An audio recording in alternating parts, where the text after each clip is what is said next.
Like, well, what is your character?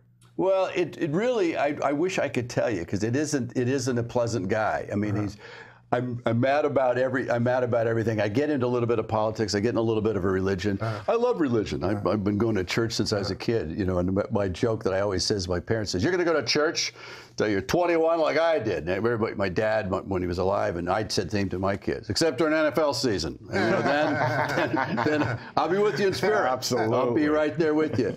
But I said the character. Do you feel that the new comedy, there's so much atheists? I feel that's kind of like the new hack comedy to me. It's always been that way. I'm not a proponent. I mean, I've studied religion in college, and I take my kids. That's where I got into physics. The chances of this thing happening, like by accident, carbon-based life forms, at heavy stars, deuterium. You get into the quantum physics of it. It's very peculiar that we're here at all. Yes. It's very peculiar that this worked like this, and some of these ancient texts, especially Jewish texts, I give these Jews great credit, because there was 300 or 400 years before the Buddhists. They came up with law from Sumerians, Babylonians, blah, blah, blah. But basically, without law, we'd eat each other. You know, that human nature, this is, I think John Wayne said, you can't legislate it. He said, he turned from a very good progressive, from Democrat to a Republican, because he got pushed by we think. And he said, listen, you can't legislate human behavior. You put 30 people in a room, give them all $1. In a week, 2 guys are going to have all the money. That's just how it works. Yeah. People do this evolution of mankind. And I said, I've never been, like, church was never, I got kicked out of more churches because of stupid crap I'd say. Like, even the bishop said, we just don't want you around here anymore. I mean, literally.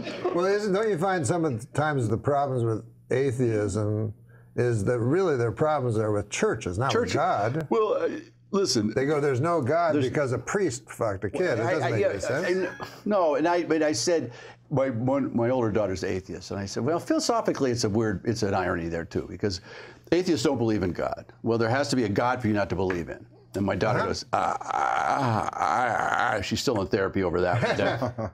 No, I always wonder about that, because, and also, the atheists are usually choosing a God not to believe in. You have to have a God not to, otherwise. Like Dawkins doesn't believe in a Christian God, specifically. Yeah, exactly. And I said, I get the idea. It's weird. There's an old, the spiritual side of philosophy will get to this point where they said, if God is unlimited, which you have to agree kind of rationally, that's what a God. How would God ever deal with limited, us?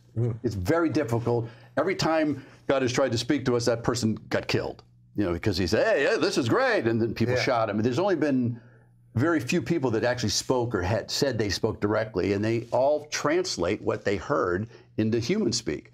And they're generally kind of screw it up somehow. Sure, and it'd be very difficult. There's no, there's a Mark Kornhauser, used to be a magician that I work with all the time. And this is one of my analogies for the spiritual life. He goes, he did that trick where you rip a newspaper. Remember, well, magicians always worked with us with prop acts, and you know, comics privately are going, prop act, you know, a lot of prop acts I like. The Amazing Jonathan is hysterical, and I like magicians. Hey, you rip the newspaper. You rip the newspaper, and then you unfold it. And I'm on stage going, it's magic.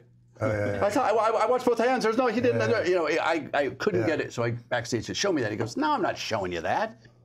If I show it to you, 3 things will happen. You'll go, oh shit, that's stupid. Then you'll try it, and magic will no longer mean anything to you. And that's the same thing. One day I was saying, I wonder what like prophets saw. And then God, imagine that if God said, listen, if I show you what's really going on here, you're going to go, oh, that's stupid. And then you're going to try to tell people, and the third thing is you just won't want to be here anymore. This won't mean anything. So you got to, I heard some guy say, the only guy he ever showed was Job. And then I think the prophet Islam. Ezekiel? No, Muhammad. They showed him, and then he wrote it because his miracle, he said to his staff, was, we're not going to get too deep into that. No, but you don't want to get into that. He couldn't read or write, so he said his miracle was he wrote their holy book. But he was a nice guy, from all accounts. Really, was a good guy.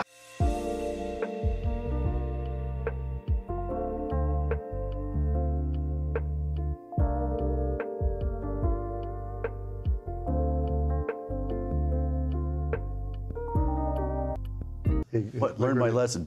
Break? Yeah, Oh, I guess it's a word. I thought we're supposed to take a break. And so he thought when you said take a break, that I would go, speaking of taking a break, I would take a break. I guess that's what he meant. Is that what he meant? He pointed to it. Yeah, he's just Would you like to do it, Adam? You like doing that. Doing what? I don't like doing it. Yeah. Oh, yeah, we're going to take a quick break. We'll be right back with more Tim Allen.